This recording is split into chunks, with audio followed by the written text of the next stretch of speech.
Even though I might have been temporarily insane at the time, I had lost none of my intellect. I knew that magical visions were certainly hypnotic.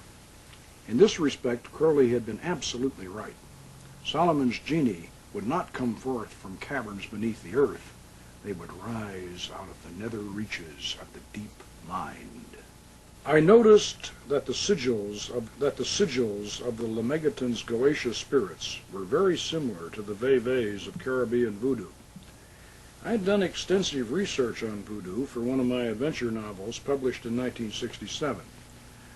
I knew the voodoo trance, wherein the participant becomes possessed by the spirit, was known to be hypnotic. The focal point of these ceremonies was the Veve of the Ogun, drawn on the ground and illuminated by candles. Somehow this symbolic signature helped to bring forth the vision. At this point, your high school science teacher might be saying, well, if all this magic is only in the mind, weren't those old wizards and even the modern magicians like that Crowley fellow just using their imagination? Yes, they certainly were. But the human imagination, inspired by its divine creator, is the most powerful force in the universe. A river of hopes and dreams that bears us all along on its flowing course, from the beginning to the end of time, from planet Earth out to the farthest star. Let us recall a few lines from the greatest of the Romantic poets, William Wordsworth. Of shouting angels in the imperial thrones, I pass them unalarmed. Not chaos, not the darkest pit of lowest Erebus, or aught of blinder vacancies scooped out by help of dreams, can breed such fear and awe as fall upon us when we look into our minds, into the mind of man. With that in mind, let's look at the philosophy and the psychology that lies behind this powerful system. To begin with, we should not make the mistake of thinking that those old magicians were credulous and naive enough to believe that they could physically manifest the kind of heavenly glories and hellish horrors that Bosch and Blake depicted. These artists, like the Hollywood movie makers of today, symbolized the subtle power of magic with intense and sometimes lurid physical images. In magical operations, the roof does not fly off as choirs of angels descend in blinding rays of light, nor does the floor crack open to disgorge a horde of fire-breathing demons. The actual effects of magic are very powerful, but they are also subtle and subjective. As Cornelius Agrippa, one of the greatest of the Renaissance magicians, explained, there is another meaning than what is writ in the bare letters about this magical art. We must not look for the principle of these grand operations outside of ourselves. It is that internal spirit within us which can very well perform whatsoever the monstrous mathematicians, the prodigious magicians, the wonderful alchemists, and the bewitching necromancers can effect.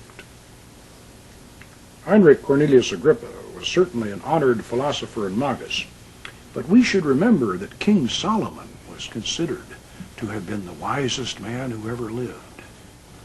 The wisdom of Solomon was proverbial. Therefore, we should not be surprised to discover that Solomon's art of magic was actually an ancient system of psychology.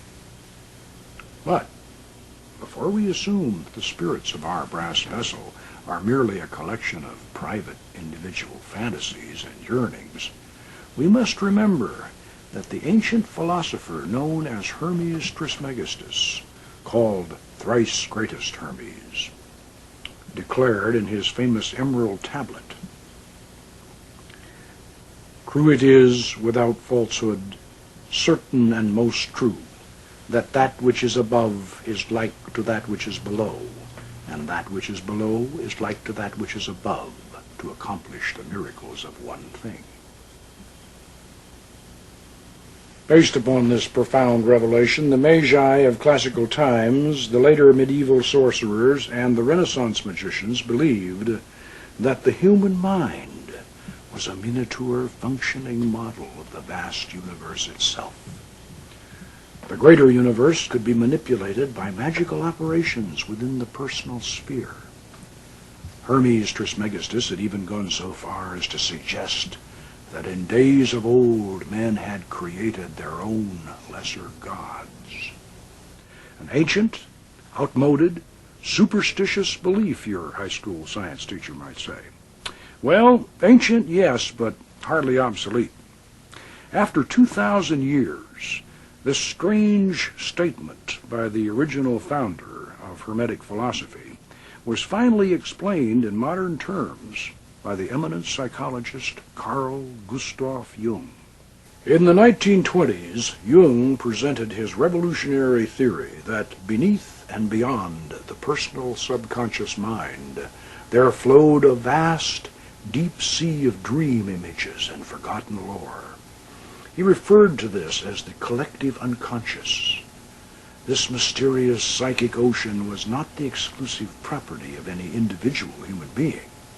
It was a dimension shared by all of us. Here one might discover the great archetypes of mythology, the heroes, the beautiful courtesans, the martyred saints, and the monstrous villains of our past. Here were the mysterious man-created gods, which Hermes Trismegistus had written about so long ago.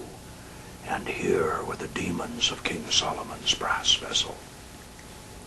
Jung's famous colleague, Sigmund Freud, was quick to realize the significance of what Jung had discovered, or rediscovered, and Freud was horrified by it.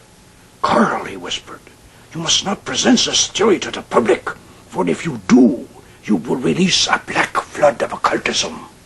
But it would take more than Carl Jung's archetype and collective unconscious theories to release this flood of occultism that Freud feared. Theories by themselves do not produce results. For results, the magician still depends today, as he did thousands of years ago, on methods and techniques.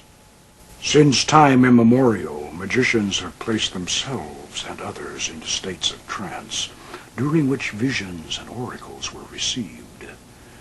We now know that this process was hypnotic, and that all the phenomenon we have come to associate with modern hypnosis was in fact known and practiced by ancient sorcerers under the guise of fascination, spellcasting, and enchantment. The powerful hypnotic effect achieved through a fixed gaze on a reflective surface is the reason why the crystal ball or shoe stone and the dark mirror or speculum were used by wizards of olden times as their spiritus loci, the actual place where angels and spirits could be conjured to visible appearance. This was, and still is, a hypnotic process. And yet the final secret of how to employ these magical aids was always missing. With all the atmosphere, the philosophy, the paraphernalia, the powerful conjurations, and the hypnotic effects, a spontaneous vision in the crystal or in the dark mirror always depended upon some special psychic ability. One had to be a natural medium. And for all my toxic fever dreams and my hypnotic experiments, I had certainly become a mystic, but not a clairvoyant. But yet there had to be a way that anybody with the desire and the determination could summon these spirits to visible appearance and have conversation with them. I tried placing a crystal ball in the triangle, but then when I stepped back inside the magic circle, as the operator was supposed to do according to the ancient texts, the 60-millimeter ball appeared the size of a doorknob. Therefore, I knew that the crystal had to be used inside the circle for the invocation of the angels. And yet, we had to put something in that triangle. Something fascinating, something hypnotic, and something large enough to provide a viewing surface. Yes, the speculum, the dark mirror. And what better entrance into those caverns measured